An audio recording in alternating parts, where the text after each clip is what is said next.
Bagi anak-anakku yang mau melanjutkan ke tingkat SLTA atau SMA, SMK, silakan pilih sekolah yang terbaik menurut Anda. Dan jangan putus sekolah. Karena kalau Anda putus sekolah, berarti Anda akan menjadi sebagai penonton dalam kehidupan Anda.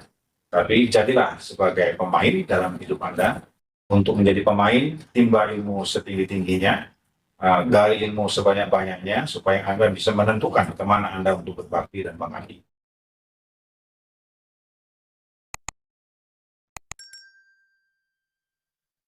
Selamat pagi, sahabat aktual kita. Masih kembali lagi dengan kita saat ini membahas tentang dunia pendidikan. Nah, kali ini tema yang mau kita bahas adalah terkait wajah pendidikan. Baru-baru ini atau mungkin momentum PPDB saat ini, pendidikan kadang menjadi seksi dalam pembahasan di masyarakat luas. Hari ini saya sudah bersama dengan Bapak Manspondi, Kepala SMK N1 Gunung Putri. Selamat pagi, Pak. Selamat pagi. Gimana Pak kabarnya, sehat? Baik, sehat.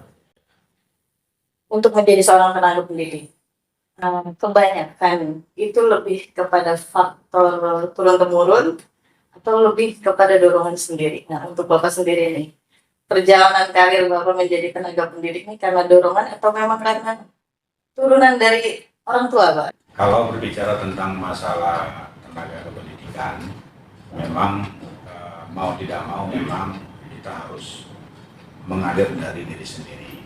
Sesuatu pekerjaan yang dilahirkan dari kemauan itu akan mendapatkan hasil. Demikian juga untuk tenaga kependidikan, sehingga memang kita harus punya keinginan sendiri untuk menjadi tenaga pengajar. Contoh seperti saya itu ya memang sudah ditempa menjadi pendidik yang baik. Artinya kita dari pendidikan IKIP, Institut Keguruan Ilmu Pendidikan, kemudian kita berkecimpung di pendidikan, kemudian jadilah guru ya sesuai dengan background pendidikannya gitu.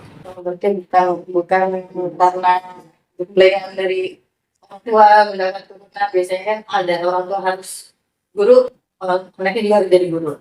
Iya, ada sih, tapi tidak gemblengan namanya. Untuk Bapak sendiri lebih ke diri sendiri? Kalau saya sih dua-duanya. Dua-duanya. Jadi orang tua saya guru, walaupun guru SD, saya juga guru, gitu ya. Tapi saya berkecimpung di luar pendidikan, kuliahnya. Gitu. Jadi memang dari kecil sudah punya keinginan bahwa mengikuti jejak orang tua. Pertama menjadi tenaga pendidik Pak, atau langsung mengajar tingkat SMA atau gimana? ya seperti saya itu pertama mengajar yang Mbak, kita waktu di kuliah. Belum Mbak, kalau di kuliah itu kan biaya tambahan ya. Jadi ada sampingan gitu. Iya. Jadi kita buat les, kita mengajar di SMP, SMA, mana aja itu yang ada lowongan untuk mengajar gitu ya. Tapi intinya bahwa mengajar baik di SMP maupun di SMA pada dasarnya sama. Pak, udah mau mendekati masa pensiun. Sudah berapa sekolah yang Bapak pimpin selama perjalanan? Dalam arti Bapak sudah menduduki berapa sekolah untuk kepala sekolah? Ya, ini tahun depan nih mau pensiun nih ya. Jadi memang tahun 2013 saya itu sebagai PLT mendirikan SMK di Cilengsi. SMK di Cilengsi yang dari nol ya, artinya ya dari tidak ada menjadi ada. Saya dipercayakan untuk mendirikan SMK sana tahun 2013 sampai tahun 2020. Dan saya dipindahkan ke Bojonegoro. Kemudian juga situ banyak yang kita tampilkan. Tetapi saya kalau memimpin ini dilihat daripada kebutuhan apa saja. Tapi begini, saya berorientasi kepada pelayanan terutama. Kalau Anda sudah dilayani, maka semuanya mengikut. Ini dari Cilengsi ke Bojonegoro. Ini nih 2 tahun lagi dipindahkan di Gunung Putri, gitu ya. Jadi 2 tahun lagi. Tahun depan saya ada pensiun, Pak. Mudah-mudahan 2 tahun ini ada yang saya torehkan tentang pengembangan baik itu pembelajarannya maupun tentang disiplin.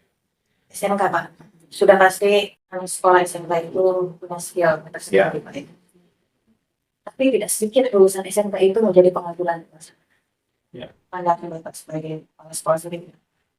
Yang persoalan seperti apa sebenarnya yang membuat anak-anak SMK kita ini kok bisa anggur sekali skill? Ya, kalau pandangan saya, kenapa itu anak-anak banyak mengaku? Sebenarnya mereka lebih dominan dikatakan tidak banyak mengaku, kan? Karena SMK itu begini, SMK itu ada 3 sasaran. Lulusan SMK itu bisa bekerja, bisa melanjutkan, dan bisa berwirausaha. Jadi 3 program ini yang ditekankan di kurikulum. Mulai dari kelas 10 itu sudah dipilah-pilah siapa yang mau untuk bekerja, siapa yang mau untuk melanjutkan, siapa yang mau untuk berwirausaha. Lebih kepada mindset anak itu sendiri. Lebih daripada mindset, pilihan mereka. Ya, nyamannya sebagai apa gitu. Kalau dia nyaman sebagai pengangguran, mungkin dia nyamannya sebagai pengangguran. Mungkin dia mengambil timing waktu yang tepat, dia mau kerja tapi enggak untuk bergabung berusaha gitu. Contoh dekat, anak-anak kita setiap tahun di sini ada pertemuan dari industri-industri, yaitu Job Fair, ya. Dari Job Fair ini kan banyak kegiatan-kegiatannya. Salah satunya mengundang pihak industri, mengundang pihak siswa alumni yang sudah berhasil di wirausaha. Mereka itu datang kemari menampilkan bentuk wirausaha. Banyak yang berhasil. Memberikan motivasi. Memberikan motivasi kepada pihak. Bisa dibilang sekolah ini menjadi sekolah favorit karena satu dia punya jurusan rekayasa pengetahuan yang tidak semua orang punya. Tapi tidak ada kendala juga mungkin keterbatasan kuota siswa. Nah, mengantisipasi itu di masyarakat seperti itu. Untuk jurusan yang ada di SMK ini, SMK Gunung Putri memang ada 5. Salah satunya dari April ini kita menerima 3 kelas. Ini tahun yang lalu. Dilihat dari animonya memang luar biasa, ya, sangat banyak sekali. Kami memberikan asesmen kepada anak sesuai dengan petunjuk dari SD, ya, bagaimana cara perekrutan siswa baru di SMK ini. Tapi yang jelas dari segi penerimaan kami mengakomodir apa yang sudah ditentukan oleh dinas pendidikan. Di SMK Gunung Putri ini, Pak, ada prestasi siswa yang bisa sampai ke luar negeri. Itu mungkin salah satu menjadi motivasi siswa untuk sekolah di sini. Nah, itu sejak kapan kerjasamanya? Tipsnya dari sekolah ini apa bisa bekerja sama dengan pihak luar? Ya, SMK yang ada di Jawa Barat pada dasarnya sih pada umumnya sudah berlomba-lomba untuk bersama dengan kualitas seperti Jepang, Korea, dan lain-lain itu banyak sekali. Tinggal lagi di sini memang kami dari pihak sekolah di SMK ini mensupport benar. Artinya memastikan karena siswa-siswa itu di sini ada beberapa hal yang harus ditanyakan untuk luar negeri. Pertama, kenyamanan mereka untuk beribadah, pokoknya. Kenyamanan mereka, iya, itu kenyamanan mereka dalam hal kesehatan. Kemudian masalah ini lebih besar ya. Nah ini ada beberapa negara ini bisa dijamin kenyamanan ini. Ini yang kami berikan kepada informasi ini mengakibatkan anak itu berminat sekali tinggi. Jadi memang SMK Gunung Putri itu lebih banyak itu Jepang itu, Pak. Jadi memang Jepang itu di samping yang banyak dibutuhkan, gajinya juga menggiurkan, syaratnya juga tidak sulit. Ya, hanya menguasai N5 tidak ada terbaik Jepang dan menguasai budaya Jepang. Sejauh ini memang lebih banyak ke negeri Jepang lebih SMK Gunung Putri. Iya betul. Pendidikan ini sekarang lagi seksi nih, Pak. Terutama soal keterbatasan sekolah negeri. Dengan aturan yang mungkin tadi ada zona-zonanya sendiri dibanding yang sebelumnya masih bebas. Iya. Nah, animo masyarakat terhadap sekolah negeri itu masih sangat tinggi. Betul. Kepada pemerintah sendiri, ada nggak sih upaya daripada kepala sekolah untuk mungkin menambah sekolah negeri atau apa itu pernah nggak sih disampaikan kepada pemerintah atau tingkat yang ya, pada dasarnya pemerintah dalam hal ini Distrik Jabar itu memperlakukan sekolah-sekolah negeri dengan swasta tidak ada beda. Baik dalam pembangunan fisik maupun dalam pembangunan lain itu sama dengan negeri. Ini Pak, pernah ada rasa ini enggak sih? Ada rasa iri terhadap sekolah swasta dari sekolah negeri sendiri ya, karena swasta masih bisa ngambil bayaran nih per bulan kepada siswa, negeri nggak boleh gitu kan. Dan apa itu pernah jadi pembahasan nggak sih Pak di kalangan kepala sekolah atau kalangan guru sendiri? Ya, jadi pada prinsipnya Mbak, Karena negeri dibatasi ya, iya. dibatasi dengan aturan ya, mungkin semua kalau berbicara aturan ya, tapi lebih negeri itu selalu jadi sorotan dengan aturan itu sendiri. Ya, tapi sebenarnya sama aja Pak. Jadi memang negeri dan swasta itu gak ada beda. Negeri juga itu ada aturan komite yang dikeluarkan oleh gubernur, jadi komite nomor 44 ya, kalau tidak salah, itu juga dikeluarkan dalam rangka untuk menopang kekurangan-kekurangan yang ada pendidikan, tapi sifatnya bantuan. Bantuan yang tidak memaksa dan tidak mengikat. Jadi memang ini kalau kita ceritakan program sekolah pada orang tua mendukung kok. Jadi saya rasa tidak ada kesulitan dalam hal kerjasama dalam menopang pendidikan. Jadi nggak ada iri-irian ini, walaupun nggak bisa ngambil bunga. Pasti orang tua mendukung. Iya. Kalau tidak mendukung dari pemerintah juga sudah signifikan lah untuk standar minimal pelayanan kita sudah bisa. Nah, terkait komite Pak, komite kan SK-nya dibuat oleh kepala sekolah. Iya. Apabila ada sesuatu hal yang memang melenceng yang dilakukan komite, kepala sekolah punya kewenangan untuk menghentikan itu. Nah, rumor yang ada di masyarakat yang kadang suka ada mindset tanda kutip terhadap sekolah negeri khususnya, bahwa komite itu kepanjangan tangan kepala sekolah untuk mengambil pungutan. Tanggapan Bapak nih sebagai kepala sekolah gimana? Iya. Dulu bisa lah seperti itu karena diperbolehkan untuk saya memungut ya, tapi 3 tahun kebelakang ini pemerintah Dinas Pendidikan Jabar sudah tegas, tidak ada lagi pungutan-pungutan. Tapi pemerintah Jawa Barat mengeluarkan pergub itu tentang komite bisa untuk meminta bantuan. Kalau bantuan ini, ya bantuan ini bukan pada siswa orang tua saja, tidak mengikat dan tidak memaksa, Mbak. Ya, bisa cari industri yang terdekat barang-barang, bisa dunia ada orang-orang yang betul pendidikan dan bisa juga dari orang tua murid juga, tapi yang tidak mengikat.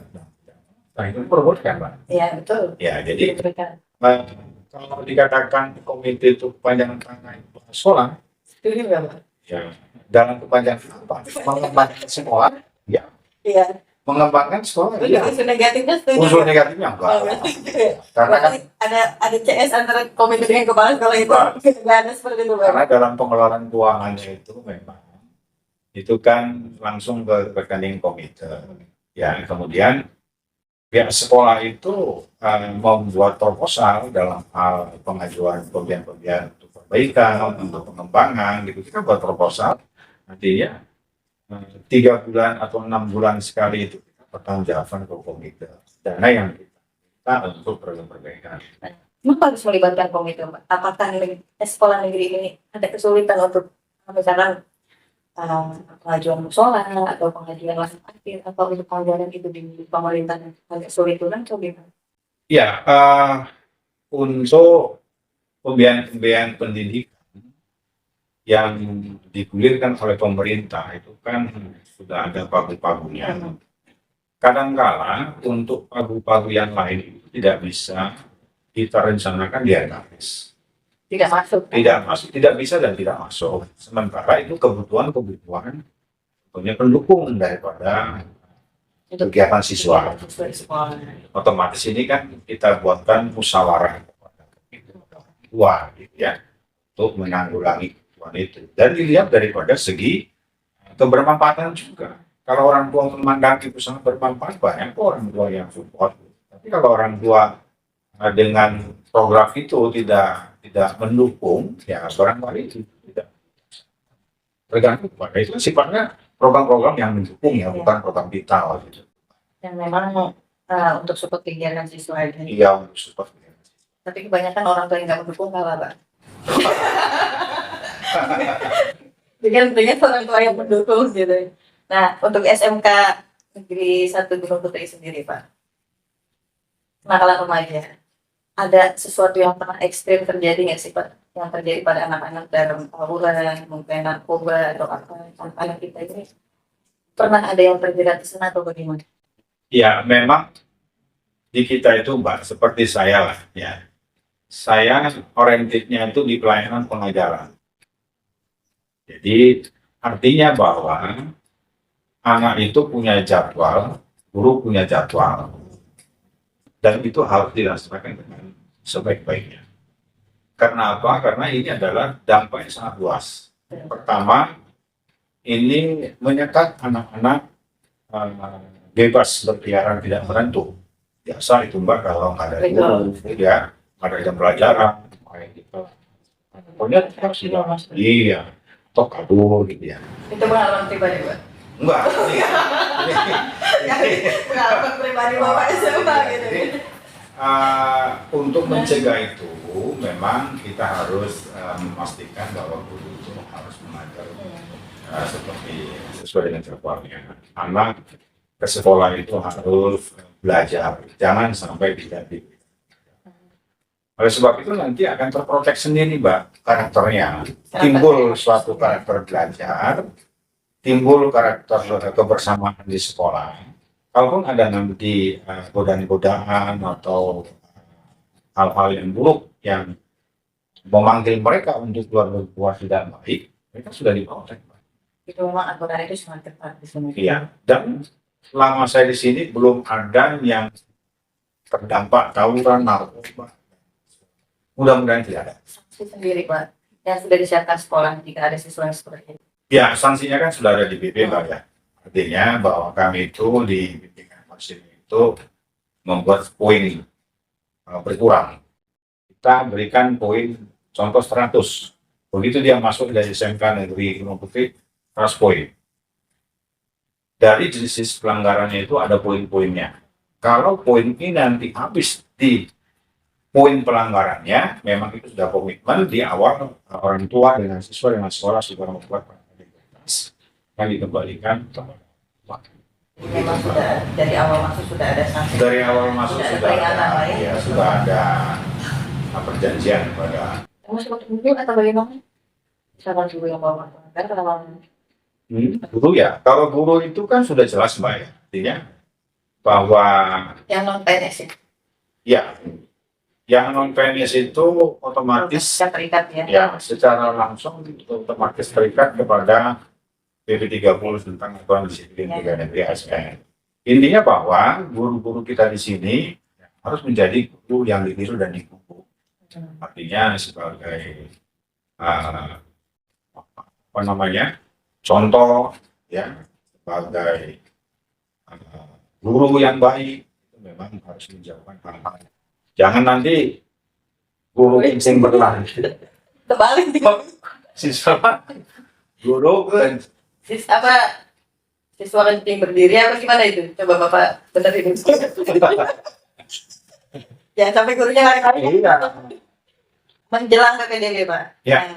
Sekolah negeri pasti menjadi sorotan. Betul. Seksi lagi nih usul pendidikan. Rumor di luar kebanyakan masuk negeri harus punya orang dalam. Titipan dan lain sebagainya. Iya. Pandangan Bapak sendiri. Atau untuk menjaga safety itu di SMK ini seperti apa? Sebenarnya rumor itu tidak benar. Yang benar jadi gimana? Yang benar itu aturan sudah. Oh, gitu. Ya, aturan sudah ada bahwa PPDB di SMK itu terdiri dari jalur PTN, ya, kemudian jalur pendidikan pendekat itu PTN 20%, kuotanya 20%. Jadi kuota yang kita usulkan di Jabar ya untuk jalur pendekat 5%, anak guru 5%, kemudian 60% itu dari jalur prestasi. Itu yang digulirkan, jadi mereka sebenarnya berkompetitif. Kalaupun ada omongan-omongan seperti itu, barangkali nilai raport, nilai prestasinya tidak mencukupi.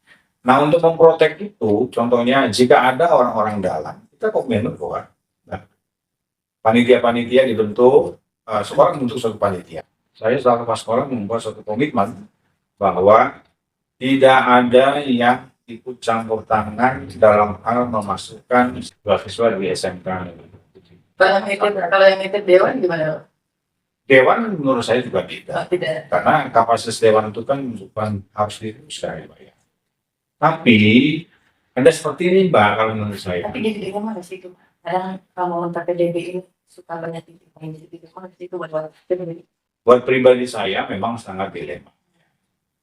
Tapi saya berharap dekade sekarang ini para yang suka menitik-nitik itu sudah dewasa, Mbak. Artinya sudah ada dilema tuh. Saya sodorkan saja, ikuti saja jalurnya. Tapi nanti ketika ada peluang, contohnya peluang di waktu pendaftar pulang, itu ada beberapa peluang, Mbak. Iya. Salah satunya dia tidak mau Tidak datang ulang. tidak dapat pulang. Itu masih ada kemungkinan berarti. Itu akan kami tawarkan kalau sesuai dengan keinginannya di jurusannya, itu akan kami tawarkan kepada yang mendaftar kita ambil ranking yang mendekati ya tertinggi. Kita tawarkan, itu nggak masalah. Bagi Itu sah Pak ya. itu sah. Berarti sekalipun ada yang nitip masih mau bapak arahkan aja di panitia kan jelang PDB. Enggak, kalau menitip itu Mbak gini Mbak, menitip itu nggak ada istilah nitip Mbak. Nggak ada istilah nitip. Nggak ada nitip, Mbak. Ikuti aja lah. Kan saya mau nitip ponakan ya, biasanya kan seperti itu. Ya, menitip keponakan nanti arahnya Saya seperti rasa selama bapak jadi kepala sekolah pernah mengalami hal itu. Saya belum. tapi banyak Ya tapi ada gitu. baik saya doa. Pesan kepada orang tua untuk menghindari hal-hal yang barusan kita bahas. Untuk para orang tua yang berkeinginan untuk memasukkan anaknya di SMK Negeri Gunung Putri, jangan takut, jangan bimbang, daftar saja. Karena di tanggal kita ada dua jalur ya, dua pendaftaran. Yang pertama itu di tanggal 3 nanti Juni ya, Ini tanggal 3 sampai tanggal 7 untuk jalur untuk jalur KTM terdekat. Nah, ini dengan anak guru. Nanti di tanggal 3 sampai tanggal 7 pendaftaran tahap pertama. Nanti pengumumannya tanggal 9 ya. Kemudian di tahap kedua nanti di tanggal 24 sampai tanggal 28 Juni. Jadi jalur prestasi. Ya, jadi bagi yang tidak lolos jalur pertama masih punya peluang untuk mendaftar di jalur prestasi. kalau keduanya udah nggak ada peluang, ya nggak dari sekolah. Iya. Jika keduanya memang banyak Mbak, seperti Gunung Putri ini, animonya kemarin saya tanya itu sampai 1.200, 1.300 animo yang masuk ke seminar itu. Tapi yang kita terima itu cuma 450, itu jauh lebih setengah itu yang kedua. Iya. Orang tua melihatnya tidak bayaran perbuatan itu yang menjadi keringanan untuk mereka gitu. Kalau untuk mengantisipasi diterima semua, impossible lah. Ya, nggak cukup karena ruangan juga nggak ada, ya, tenaga guru juga terbatas. Kan kita lihat juga dari status tenaga guru cukup atau tidak, ruangan, sarana-prasarana cukup atau tidak. Ini kan faktor-faktor pendukung yang sangat vital ya untuk menerima jumlah siswa yang banyak. Berarti dipastikan PPDB ini aman, Mbak? Aman, Aman. aman, Terus, aman. Aman, saya mau minta Pak Aman berpesan terkait dunia pendidikan, tawuran, dan hal-hal positif kepada masyarakat luas. Ya, baik.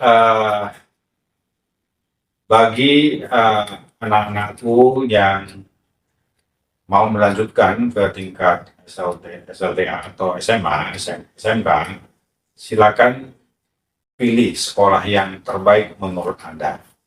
Dan jangan putus sekolah. Karena kalau Anda putus sekolah, berarti Anda akan menjadi sebagai penonton dalam kehidupan Anda. Tapi jadilah sebagai pemain dalam hidup Anda. Untuk menjadi pemain, timba ilmu setinggi-tingginya, gali ilmu sebanyak-banyaknya, supaya Anda bisa menentukan kemana Anda untuk berbakti dan mengabdi. Untuk para orang tua, yuk kita dukung semua anak-anak kita yang sekolah baik di tingkat SD, SMP, SMK, karena dengan memberikan pendidikan kepada anak yang baik, itu adalah suatu warisan yang sangat baik nanti kelak untuk di masa depan anak kita. Buat pemerintah setempat, mari kita dukung, yuk kita tingkatkan semua pelayanan-pelayanan yang ada di wadah kita unit masing-masing agar masyarakat yang butuh sekolah sesuai dengan keinginannya dapat diterima, dibina, diajar sesuai dengan tujuan daripada pendidikan. Ya. Terkait studi tour yang sedang sekarang nih Pak. Iya. SMK punya program kunjungan industri dengan adanya aturan gubernur itu. Caranya nanti seperti apa? Pemerintah sudah menggulirkan aturan daripada studi tour dengan kejadian akhir-akhir ini ya Mbak ya.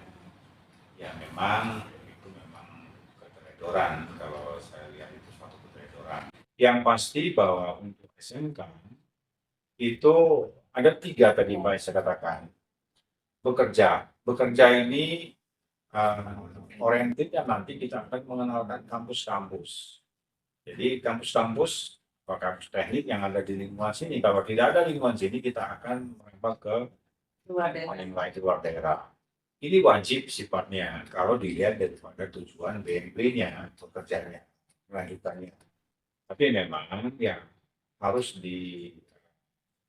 harus dipilah-pilah lah tentang jarak, tentang biaya, kesan kepada orang tua dan jarak yang harus disistem. Demikian juga yang mau bekerja, otomatis kan kunjungan industri ya. Kita kan lihat industri-industri di lingkungan kita ada nggak yang sesuai dengan tujuan kita. Otomatis kita lihat kan industri-industri yang sesuai dengan tujuan kita itu di mana.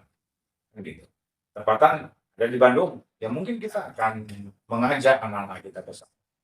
Itu semuanya tergantung kepada kesepakatan, Mbak. Adanya aturan gubernur itu, Pak, tetap dijalankan atau nunggu aturan itu habis masa waktunya? Iya. Artinya aturan gubernur itu kan mengatakan tidak boleh lagi ada studi tour. Ya kita jalankan, kan aturan. Adanya suatu dampak, maka timbul aturan. Aturan itu dibuat supaya bukan untuk serangga. Bukan untuk ditambah. Bukan, aturan itu sudah dianalisis. Sudah baku gitu Pak ya. Paling solusinya Pak. Solusinya kita akan mengundang pihak jemput bola. Iya, jemput bola. Jadi bukan kita yang kesana lagi, tapi kita mengundang pihak industri, pihak universitas, iya, pihak yang berhasil ya, yang berwirausaha kita undang ke sekolah untuk menularkan itu. Aman, terima kasih banyak buat sama-sama. Ya, sekian, terima kasih. Hari ini kita sudah membahas panjang lebar terkait dunia pendidikan dan wajah pendidikan dengan Bapak Aman Sinombinya. Mudah-mudahan beliau di masa pensiun tahun depan, Pak ya, aman-aman juga nanti, Pak ya. Amin. Aman terus dalam menghadapi PPDB. Masih berlanjut dengan podcast selanjutnya di momen kesempatan yang lain. Sekian dari saya Nailul Ainin. Wassalamualaikum warahmatullahi wabarakatuh.